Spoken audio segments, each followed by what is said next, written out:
Today's guest is Kayshaun Brooks. She talks about her pain during her childhood, battling with parents of drug addiction and mental health. Yet she rises out of her pain and creates such a beautiful purpose to love herself, her family, and others.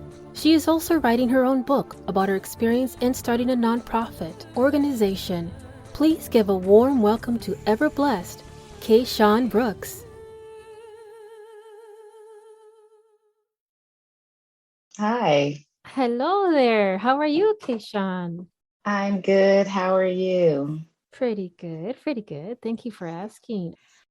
Can you tell me a little bit more about your story that you like to share? Both my parents were drug addicts. My father, he got clean when maybe I was around 10, 12 years old, and my mother just much recently, like within the past 5 years, and I'm 42.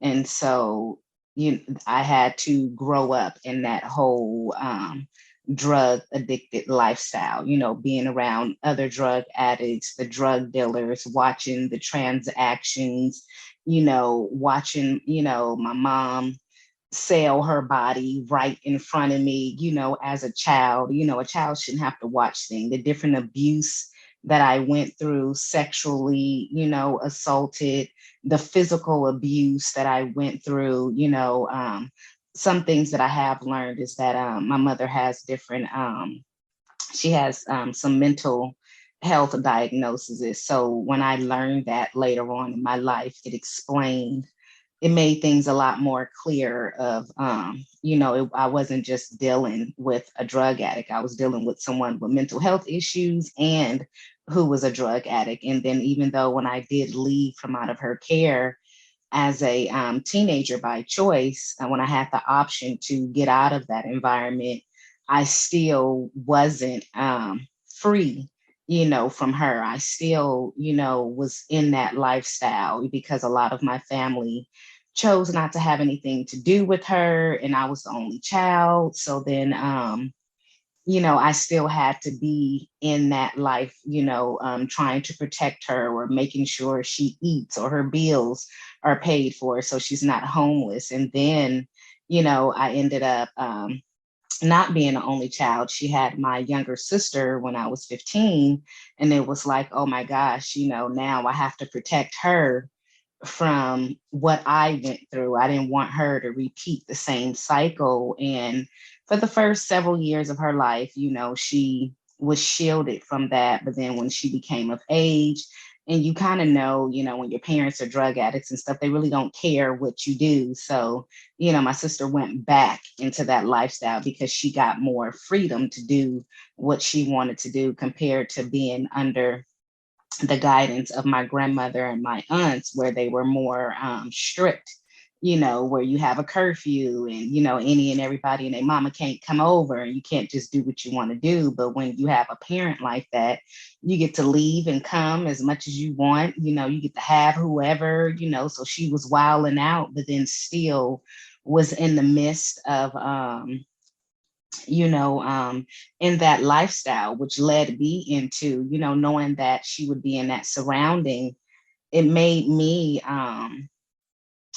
look for a significant other who can protect us all in that type of environment. Because again, you're dealing with drug dealers. That's that, typical gangster lifestyle. So I couldn't just have no square person that could defend, me, my sister, and my mother. And that's when my husband came into the picture. And he did have to, intervene a lot throughout the year. So that's kind of like the trauma from there that I dealt with. But then also too, I had mentioned to you in 2018, I coined myself as the holistic pain and trauma warrior because of all of that. And then, I've been having health issues, for about a good 15, 20 years, but it really got turned for the worst when in 2018, a drunk driver hit me at 85 miles an hour on the freeway. And then 56 days later, the prison that I was working in somehow mysteriously the electronic gates that's ran by the officers malfunctioned as I was walking through, and I was crushed, with that gate, and I had to save my own life to get out of that situation, because the gate is designed to kill, to close. It does not matter what's there. And I explained to people how, how on TV you see people when they have handcuffs, they will dislocate their hands to get out of the cuffs.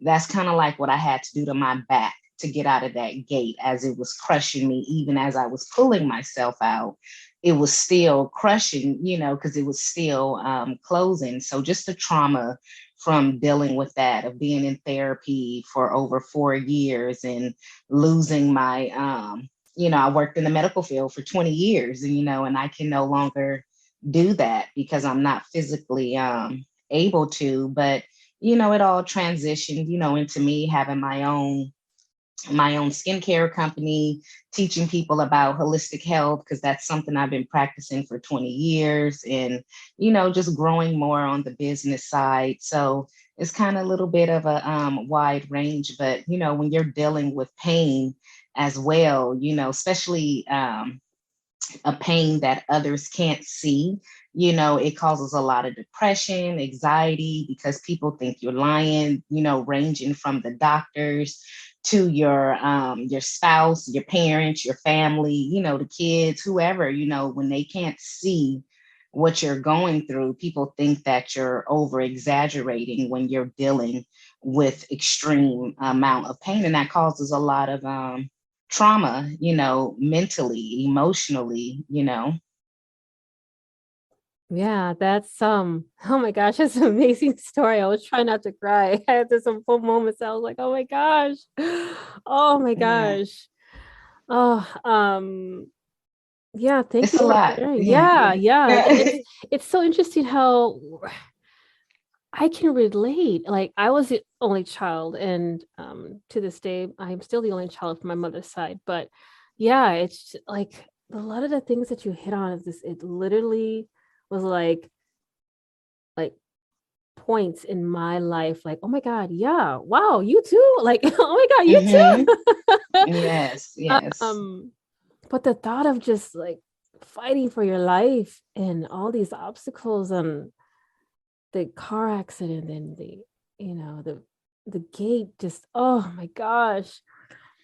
Mm, It's crazy. And just even just the childhood of growing up the way yeah. that I had to, like I didn't have I tell people I didn't have a childhood Hmm. because from a very early age, I had to protect and fend for myself, figuring out how I'm going to get clothes, how I'm going to get food, how am I going to stop the next person, from abusing me, what am I going to do, and still trying to go to school, and things like that. So, I feel like if I would not have went through all of that trauma as a child, I wouldn't been able to withstand the things that I went through as an adult, because, those were horrific times, not eating, not having lights, being physically abused, on a regular basis, bones being broken, it was just a very traumatic experience. And people, no one ever thought to talk to me about it, or thought that, I would just say in the Black community, it's Mhm. like widely accepted. Yes, parents were drug addicts, you were the child of a drug addict or whatever. And it's just like you get over it and grow up. But no, there's still a lot of trauma, that you have to heal from, and one of the ways that I'm healing from that is, speaking about it now. I plan on writing a book later on this year. And I always knew I wanted to do open up a nonprofit. I just didn't know what. And now, I do, I want to open up a nonprofit to help, children who parents are drug addicts, and also for girls who fathers were not in their lives, because mine's not being in my life, whether he was a drug addict or not, that led me to dealing with very older men, early in my life, looking for that father figure. I wouldn't have dealt with certain men if, my father was in my life. So I'm like, okay, I'm gonna have to put these two together for my nonprofit so I can help this vulnerable community, because even though I've turned out okay, but I still wouldn't have had to go through so much hell if I had some type of support. And I really don't see a lot of people targeting, that audience. So I guess that's meant for me to open up that door and help those people. I I was just thinking about that too. Like this is something that we always want to plan when we're younger. We're always planning like I want to be this when I grow up. I want to be this. And Hmm. then something like this comes into play. And then you're like, wait a minute.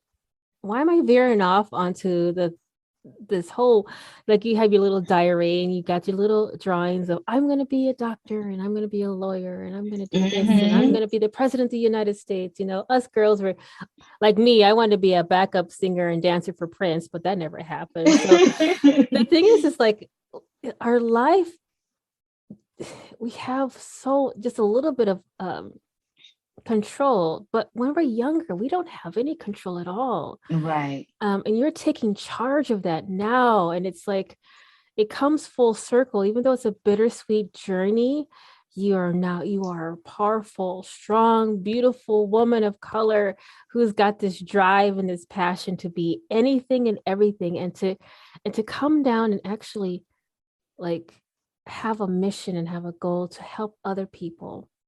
I've noticed Yes. that the same mantra that a lot of women go through is like we go through this tumultuous life, this chaotic, this disastrous life that's we consider, we identify as life, unfortunately, because we didn't have control of grown adults and people in our lives at the time to make the decisions for us. But now that we do, we're making all the good choices. We're going through the pain to make a purpose, and to the suffering to be a success. And I love it. I love to hear these stories.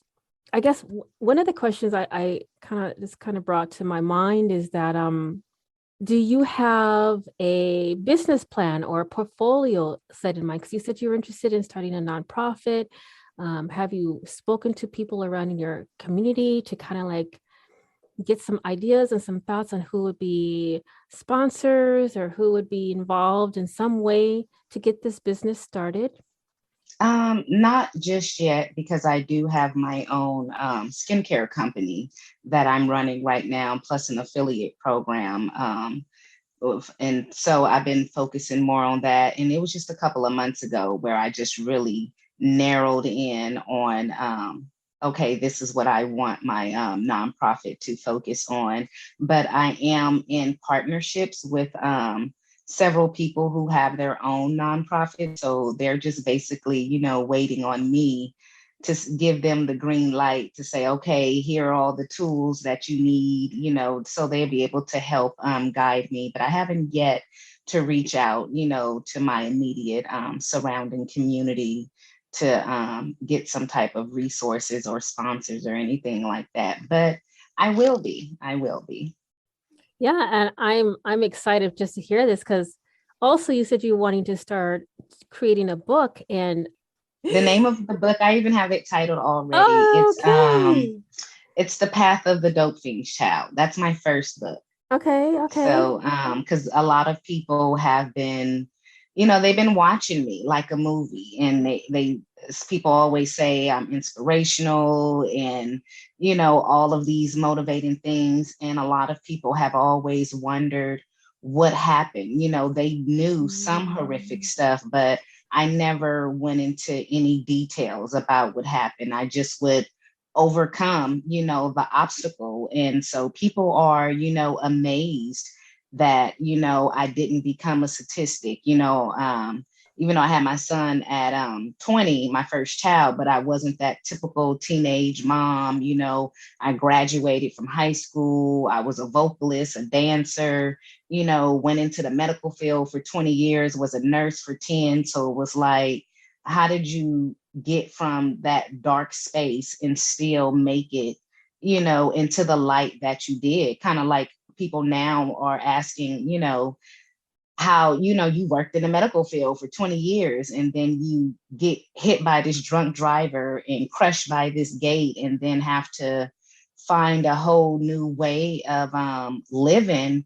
How are you, doing? So people want to know, how did I overcome these things? So, and I know writing the book is part of my healing, because I used to tell people when they would try to ask about, so what happened? What did you go through?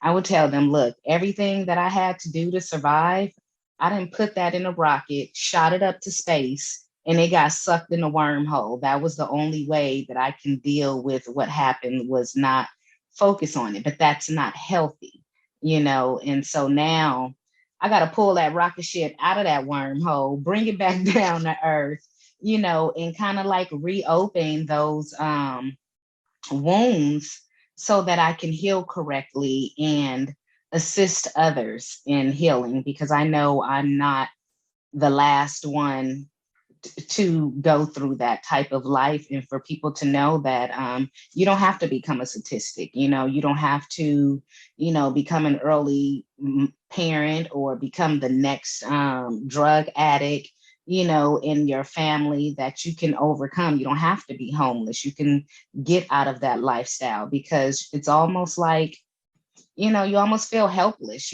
because you can't help where you come from. You can't help that, like when I would go to family, they would, talk about me like, okay, yes, I'm dirty, I smell, but I'm a little kid. I don't know no better.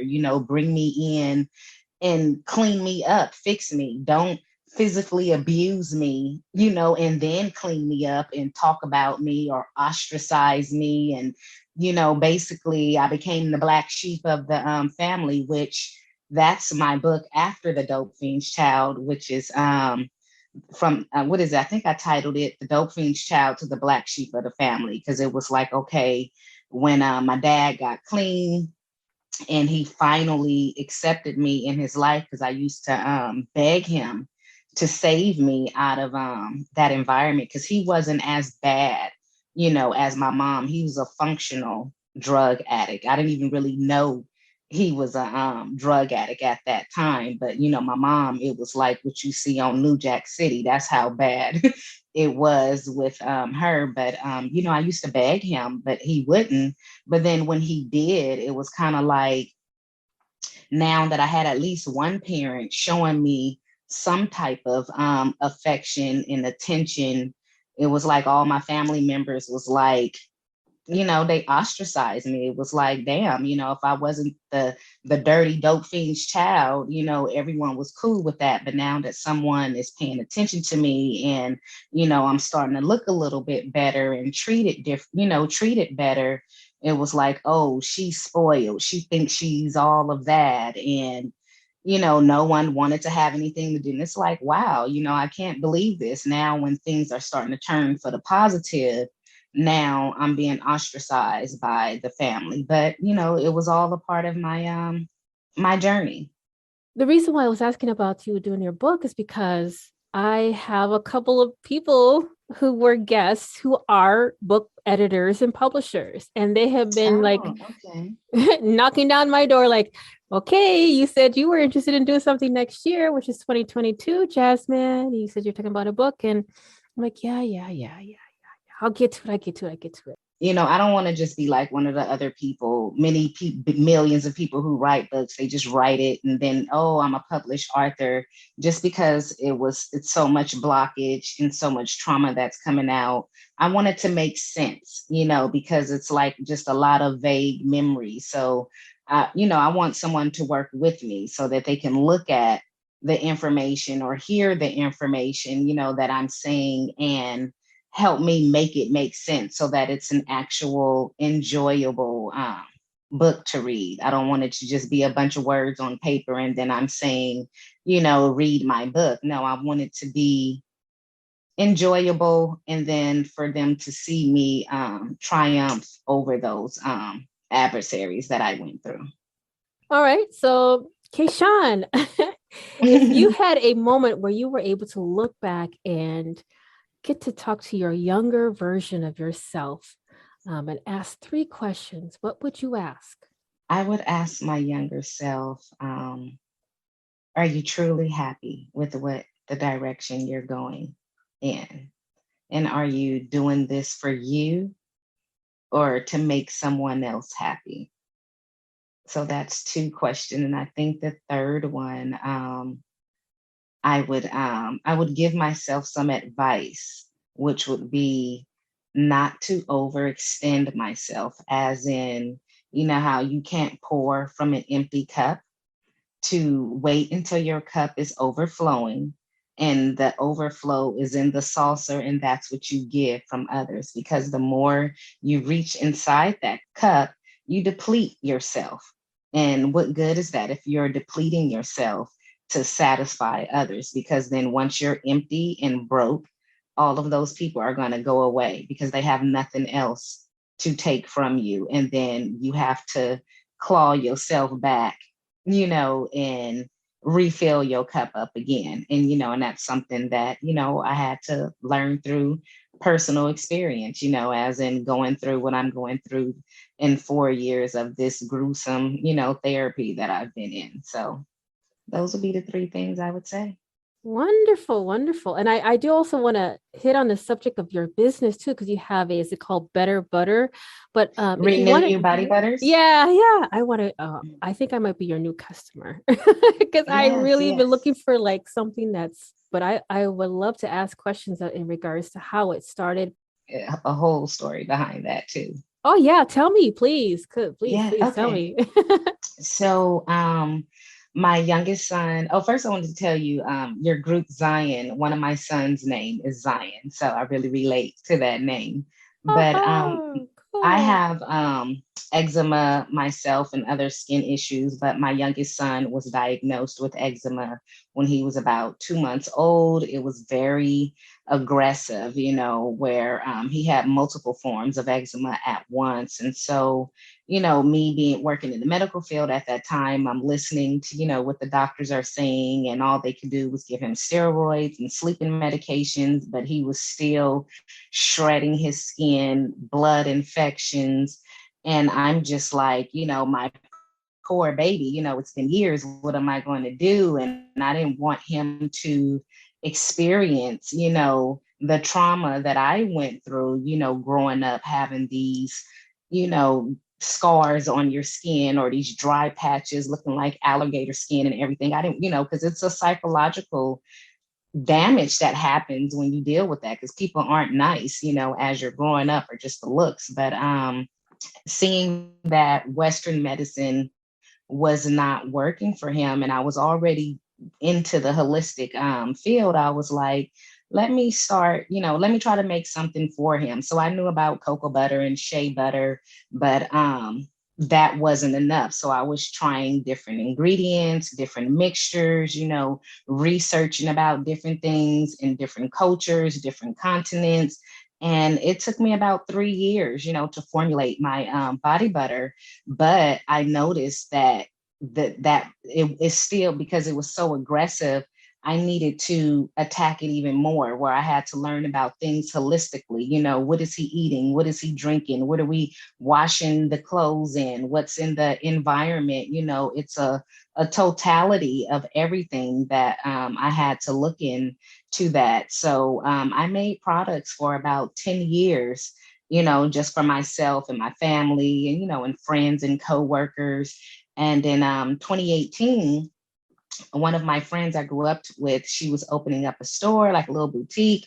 And she was giving business owners the opportunity to put their products on the shelves, but you had to be a legit business. And I'm like, okay, Kayshaun, I think you've been doing this hobby long enough. It's been over 10 years. This is an opportunity for you to really become a business and help others, because it's more than just, using the products. It's about how much water are you drinking? Are you, I really had to learn all aspects of how to take care of the skin. So I appreciate the training that I had in the medical field, because it helped me get that knowledge. But in 2018, right after those horrific accidents, I got my business license and got my products in the store. But who knew 6 months later I wouldn't be working anymore? And so I say it's all a blessing in disguise because in 2019, when I stopped working,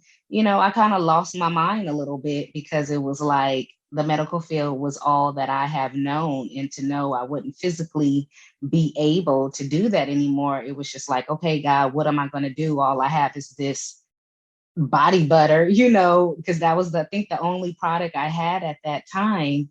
And I was only doing like vendors markets and farmers markets, things like that. And all I can see was just myself being the biggest vendor at a farmers market or something like that. I never saw what I'm doing now. But in 2020, I came out, I was like, God was like, basically, you know what you did as a child, how you had to network and collaborate and build these relationships. This is what you're going to have to do with this business. And I'm just like, man, I didn't want to get out here into this internet world, but I had to. And in 2020, I launched my website.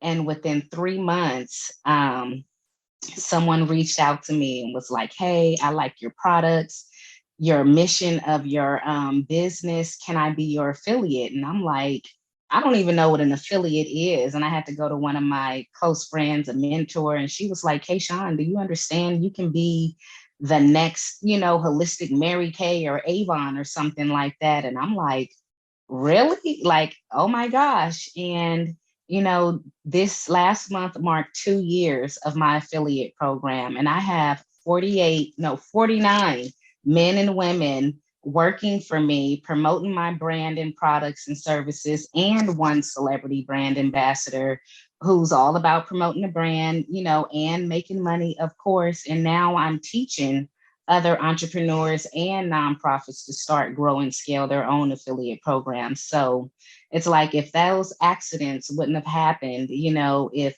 my son, not having, well, all of us having the skin issues, I wouldn't have been taking all these years of creating products and everything and just learning, because it was a journey, learning how to take, not use products with alcohols and dyes and, artificial ingredients, because that was contributing to, my health issues and his skin issues going on too, and learning to use organic products, versus non-organics, because my line is a high-end product line. But it all came, full circle. And how it led to being a luxury line was I had to, because when I had to go online, I had to decide what type of brand I wanted to be, because I was just in these little glass jars with black and white labels. And I was like, you know what? I went back to when I was a child, and when my aunts and grandparents used to order from Avon, with the pretty jars with the gold tops. I would, when I would use that stuff, it would burn my skin, but I wanted to smell good, like everyone, like all my other cousins and stuff. I wanted to fit in with everyone. But after a while, I had to stop torturing myself because I was hurting myself. I would have to go buy that stuff on the counter at, the drugstores. I don't want to pinpoint, anyone, but, the regular stores and stuff. But that's like putting medicine on your body. And that doesn't make you feel good, about putting this medicine smelling, cream on your body. So I said, I want a luxury skincare line. I want people with sensitive skin issues to feel, just because you have an issue, it doesn't mean you can't feel sexy. You can't feel beautiful. All the products are plant-based, so you can heal your skin and feel luxurious at the same time. So that is how, everything started. In 2018, Renew Your Body Butters was born. And then in 2020, the affiliate program started. And, 49 affiliates, one celebrity brand ambassador. Here we are today. That is amazing. Wow. I mean, okay, yeah, like I said, you have a new customer. So, I mean, I am all the way plant-based. I have been vegan for over 23 years, 22 years. So, yeah, I'm in my mid 40s and people keep thinking like, oh my God, you look like you're, I would have whatever. never thought that. I would have never thought that. Yeah, I have a 26-year-old and people are like, oh my God, like, what? You? No way. So, but yeah, I love when products they go back to the basics. Why keep trying to reinvent the wheel?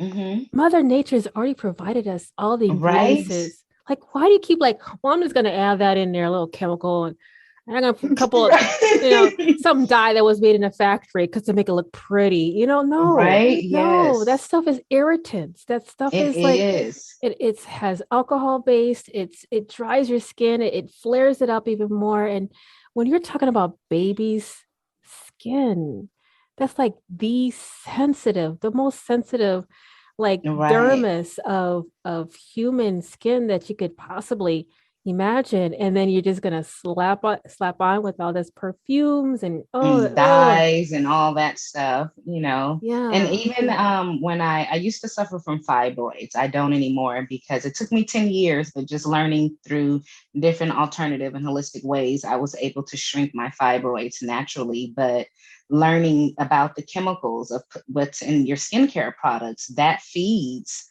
the fibroids. That's why so many women, suffer from them because we're putting these chemicals in our hair and our skin and what we washing our clothes and dishes in, and we're wondering why they're forcing people to have hysterectomies and surgeries, left and right, or on all these pills to control the issue, when if you take out all the artificial stuff and put in plant-based natural products, your body will learn to balance itself. Oh my gosh. You are spot on. I mean, one of the things that I even had to, and I think people are like, "Oh my gosh, I love my pheromones we're all unique." And to Hmm. have it covered up with chemicals and different types of, like, I just became like anti deodorant because I've noticed that like they put aluminum in the ingredients, and that actually was making people more prone to having glandular cancers and tumors growing in there. I mean, it's all Yeah. connected. And like back in the day, girl, it was a thing to put baby powder on everything. Right. You know what I mean? Yes. Yes. You know what I mean? Everywhere. Everything. Yeah. And the powder and all of that stuff was just like now, 20, 30 years from now, people are like, why do I have ovarian cancer? Why do I Hmm. have breast cancer? Why do I have, even men have breast cancer? And like, it's Yes. all connected to the types of things we put in our skin. The skin is the largest organ in our bodies. It's the It largest sure is. absorbent. And Yes. it's like you are what you eat, you are what you consume. So every time that I would think, like, if I want to take a bite out of an animal, like I go through the whole process of the story. Like, how did that animal get to my plate? Same thing goes with like, how did this product get to your hand from its Hmm. manufacturing? From where did it come from? Did it come from a lab or did it come from Mother Nature? Did it come from Yes. a child labor factory or something like that? Or it came from loving hands who actually took the time? They treat it like as if they were giving it to their family members. Like kind of a like, what is the mission? What is the goal about a company? And you have like all the ding ding ding ding positive like check marks of exactly what a company should look like. And yeah, I'm super excited about this. And my Yes. gosh, congratulations. Thank you. Now tell us exactly what the name of your company and how people are able to connect with you and learn more about it. The name of my company is Renew You Body Butters, and the website is just the same as the name, www.renewubodybutters, and it's RenewYouBodyButter.com. You can find me on all social media platforms under Renew You Body Butters as well.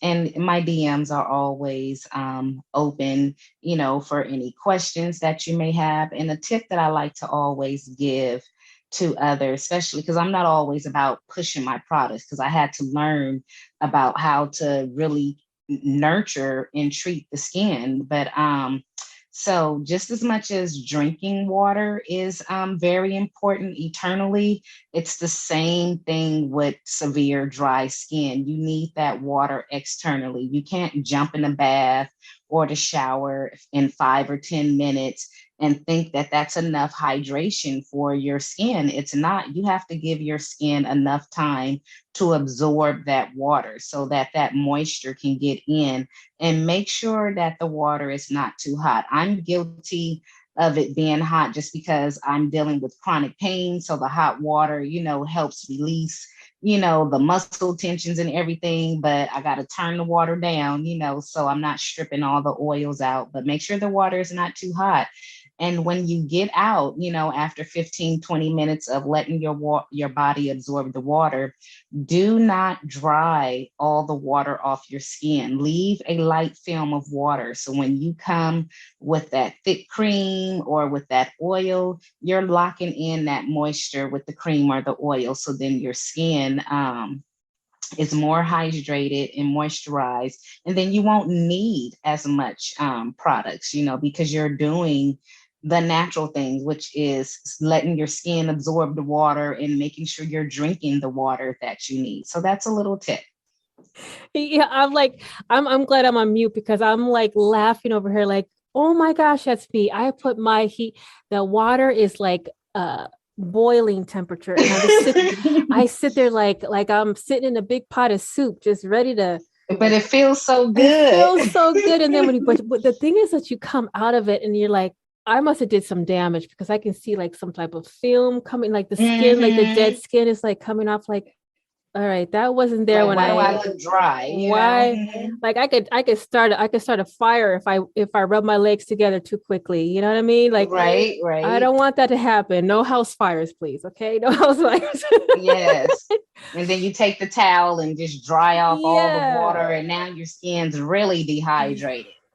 Exactly. And we're just so used to rush, rush, rush, go, go, go. But it's like, this is your body. This is your temple. This is Yes. you're gonna have this from infancy to the last day of your breath. Like, take care of your body.